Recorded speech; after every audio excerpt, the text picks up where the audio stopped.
Assistant Fire Chief. Bomb squad told us that if there had been a secondary device, that the violent explosion from the primary device would have detonated it. So we have bomb squad members inside the building with our rescue teams. In case we do come across something, they can take care of it immediately. Okay, so the original word on the street of possibly as many as 3 bombs in total is not necessarily true at this time? Nothing that I know of to confirm that. Okay. Now, we've also, obviously, we just have a big bus driving by, so you can probably see it and hear the noise, so I'm going to speak up a little bit here. We've heard rumors, and again, tell me if this is confirmed, 6 children dead and 2 adults so far. Okay, we've heard 8 dead, but I don't have the breakdown yet.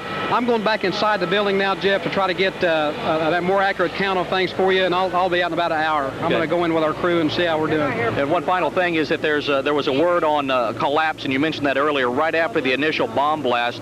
Part of the building collapsed. Has there been any other collapse since then? We've had some minor secondary collapses inside the building, and that's going to happen to us. We've got to be very careful as we remove rubble that's unstable.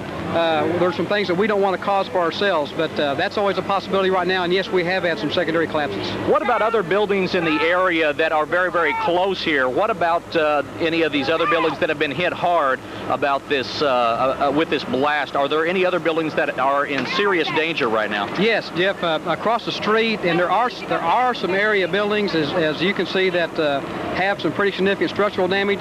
These people are going to have to get structural engineers in those buildings to check the integrity prior to letting their employees back in. Again, I think Mayor Norwick this afternoon will have an announcement as to if people want to stay out of downtown tomorrow. Okay. Well, tell me about the emotional effect on the firefighters and the rescue people that are working. You've brought people in as far away as Tulsa, Davis, Oklahoma. There's people from all over the state coming in here. What kind of an emotional toll are these people going to be facing, and are you setting up an emotional triage for your workers? Yes, sir. We've got a critical incident stress debriefing area set up when we bring our folks out. It is emotional. I've met firefighters coming out of the building who've had tears in their eyes from crawling through and looking at the devastation both to the building and the people, and it's emotional trying to rescue people, and it's very taxing, and but we're going to be here and throughout it, and we're going to do the very best we can. John, thanks for your help. Thank you. Appreciate That's John Hanson, who's the Assistant Fire Chief in Oklahoma City.